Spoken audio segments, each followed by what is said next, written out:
ഇന്നത്തെ വീഡിയോയിലേക്ക് എല്ലാവർക്കും സ്വാഗതം. ഇനി നമുക്ക് വീഡിയോയിലോട്ട് പോവാം. ഇന്ന് നമുക്ക് 4 മണിക്ക് ചായ കുടിക്കാൻ വേണ്ടി അവൽ കൊണ്ടൊരു ചെറിയൊരു സ്നാക്സാണ്. അതിലേക്ക് വേണ്ടി കുറച്ച് അവലെടുത്തിട്ടുണ്ട്. ഞാൻ ഇതെടുത്തിട്ടുള്ളത് ചമ്പ അവലാണ്. നിങ്ങൾക്ക് വെള്ള അവലാണെങ്കിൽ കുഴപ്പമൊന്നുമില്ല. ഇത് പൊടിയെല്ലാം കളഞ്ഞതിന് ശേഷം നമ്മളെടുത്തത്. ഞാൻ കഴുകയൊന്നും ചെയ്തിട്ടൊന്നുമില്ല, എന്നാൽ ഫ്രഷ് അവലാണ്.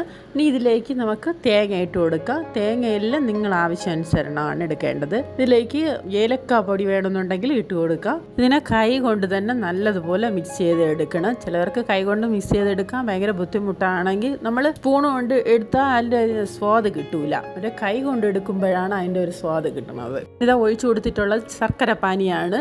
നമ്മൾ പായസത്തിനൊക്കെ ഒഴിക്കാൻ വേണ്ടി ശർക്കര ഉരുക്കിയെടുക്കൂലേ, അതാണ്. വീഡിയോ പിടിച്ചുകൊണ്ടിരുന്നപ്പം ഫോൺ കട്ടായി പോയി, അതാണ് കാണിക്കാൻ വിട്ടുപോയി. ഒഴിച്ചപ്പം പിടിക്കാൻ ക്ഷമിച്ചോളനെ. ശർക്കരയും തേങ്ങയും അവലും എല്ലാം കൂടി ഒന്ന് ഒരുമിച്ച് മിക്സായി വരാൻ കണക്കാക്കി നമ്മൾ വീണ്ടും ഇതുപോലെ ചെയ്തെടുക്കണം. എല്ലാം മിക്സ് ആക്കി എടുത്തിട്ടുണ്ട്. ഇനി ഇതിലേക്ക് നമ്മൾ ഒരു സാധനം കൂടി ചേർക്കാൻ, പഴമാണ് ചെറുത് അരിഞ്ഞെടുത്തിട്ടുണ്ട്. അതിനെ കൂടി ഇതിലേക്ക് ചേർത്ത് സ്പൂൺ കൊണ്ട് എല്ലാം കൂടി ഒന്ന് മിക്സ് ചെയ്തെടുക്കാം. ഇത് ബാക്കിയുള്ളതുപോലെ ഇത് കൈകൊണ്ട് മിക്സ് ചെയ്ത് കൊടുത്താൽ പഴം എല്ലാം കൂടി ഒരുമാതിരി കുഴഞ്ഞതുപോലെ ആയി പോകും. മറ്റേ അതാണ് സ്പൂൺ കൊണ്ട് മിക്സ് ചെയ്തെടുക്കാൻ പറയുന്നത്. ഇതിനെ ഇനി അരമണിക്കൂർ നമുക്ക് അടച്ചു വെച്ചിരിക്കാം. റെസ്റ്റ് ചെയ്യാൻ വെച്ചില്ലെങ്കിലും കുഴപ്പമില്ല, ഉടനെ കഴിക്കാം. പക്ഷെ അരമണിക്കൂർ വെച്ചിട്ട് കഴിക്കുമ്പോൾ അത് കുറച്ചുകൂടി നല്ല സ്വാദ് കിട്ടും. അതുകൊണ്ടാണ്. ചായ കുടിക്കാനുള്ള സമയമായിട്ടുണ്ട്.